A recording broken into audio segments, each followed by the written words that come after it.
3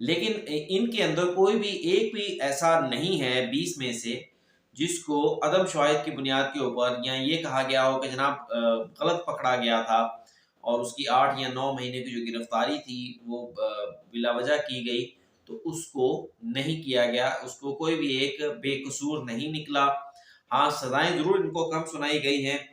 لیکن ان مجرمان کو ایک ایک سال کی قید بامشقت کی سزا فوج کی جانب سے قید کی سزا سنائی گئی تھی فوجی عدالتوں کی جانب سے، لیکن chief of the army staff نے اپنا آرمی ایکٹ کے تحت جو ان کے پاس اختیار ہے، جس کے تحت ان کے پاس اپیلیں جاتی ہیں، انہوں نے ان اپیلوں میں باقیہ جو سزائیں تھیں انہیں معاف کر دیا اور یہ مجرمان اب اپنے گھروں کو پہنچ چکے ہیں۔ ان میں 20 مجرمان میں 17 مجرمان کو ابھی گرفتار ہوئے 10 سال اور 10 مہینے اور 5 دن ہوئے تھے۔ بقیہ جو ان کی سزا تھی تقریباً 2.5 ماہ کی، وہ معاف کر دی گئی، اور اس کے علاوہ 3 مجرم ایسے تھے جن کے 9 ماہ اور 5 دن ہوئے تھے اور ان کی سزا بھی معاف کر دی گئی۔ اب اس کے بعد ناظرین، اب جو باقی مجرمان ہیں ان کو مزید سخت سزائیں جو ہے، ایسا لگ رہا ہے کہ ان کی سزائیں ان مجرمان سے کی نسبت سخت ہوگی۔ اب دیکھتے ہیں کہ سپریم کورٹ آف پاکستان میں، کیونکہ اس رپورٹ کی مکمل کاپی تو ہمارے پاس نہیں ہے، چند ایک صفحات ہی پبلک کیے گئے ہیں، تو جب باقی رپورٹ سامنے آئے گی یا سپریم کورٹ آف پاکستان میں یہ کیس غالباً 24 اپریل کو مقرر ہوا ہے،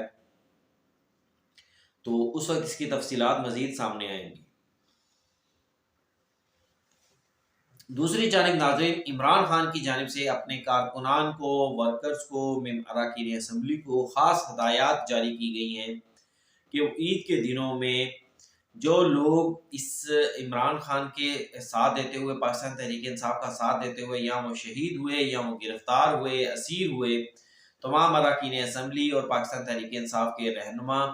اپنے عید کے ایام ان کے اہل خانہ کے ساتھ ملاقات کریں، ان کے اہل خانہ کے ساتھ گزاریں، تاکہ انہیں یہ احساس نہ ہو کہ پاکستان تحریک انصاف نے ان کارکنان کو چھوڑ دیا ہے۔ اب ناظرین آتے ہیں دوسری طرف، دوسری بڑی خبر یہ ہے کہ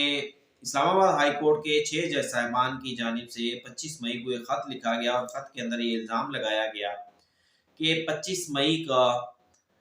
جو کہ اس عدالتوں کے معاملات کے اندر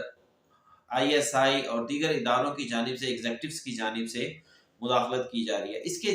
اس الزامات کے برعکس دوسری جانب سے یہ آوازیں اٹھیں کہ جناب یہ ایک جج صاحب ہیں، جسٹس محسن اختر کیانی صاحب کا کہا جاتا تھا کہ ان کے خلاف ایک ریفرنس تھا، تو انہوں نے اپنے آپ کو سیکیور کرنے کے لیے، اپنے آپ کو بچانے کے لیے، کیونکہ وہ اسلام آباد ہائی کورٹ کے سینئر پیونی جج ہیں، تو انہوں نے یہ خط لکھوانے کے اندر لابنگ کی، ججز کو ساتھ ملا لیا، ایسی باتیں کی جا رہی تھی سوشل میڈیا کے اوپر بھی، اور کچھ مخالف جو ان کے تھے وہ بھی یہ باتیں کر رہے تھے۔ اب باقاعدہ جسٹس محسن اختر کیانی کے خلاف ایک اور ریفرنس سپریم جوڈیشل کونسل میں، ایک اور شکایت سپریم جوڈیشل کونسل میں دائر ہو گئی ہے۔ یہ درخواست ایڈوکیٹ وقاص ملک کی جانب سے دائر کی گئی ہے۔ وقاص ملک صاحب 1996 میں غالباً یا کچھ اس کے بعد یہ اسلام آباد بار کے جنرل سیکرٹری بھی رہے ہیں۔ اس سے پہلے انہوں نے اس وقت کے 2 چیف جسٹس صاحبان، انور خان کانسی جو کہ اسلام آباد ہائی کورٹ کے چیف جسٹس رہے ہیں، ان کے خلاف نوکریوں کے معاملے کے اوپر ایک ریفرنس، ایک شکایت کونسل کو بھجوائی تھی۔ پھر دوسری شکایت جسٹس اقبال حمید الرحمان کے خلاف بھی انہوں نے بھجوائی تھی۔ اقبال حمید الرحمان صاحب ایک سپریم کورٹ کے فیصلے کے بعد استعفیٰ دے گئے تھے، ان کے خلاف کونسل نے کارروائی تو نہیں کی تھی، لیکن چیف جسٹس انور خان کانسی کو کونسل نے کارروائی کرتے ہوئے ان الزامات سے بری کر دیا تھا۔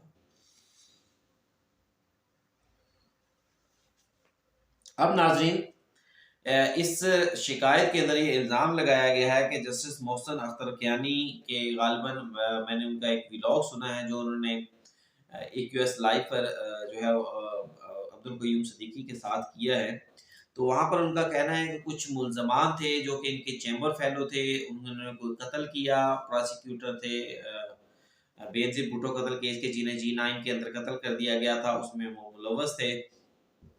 پھر انہوں نے کوئی ایک لاش بھی دفنائی اپنے غالباً صحن کے اندر، اور اس ملزمان وہ ان کے چیمبر فیلو تھے۔ تو انہوں نے ان کو بری کر دیا،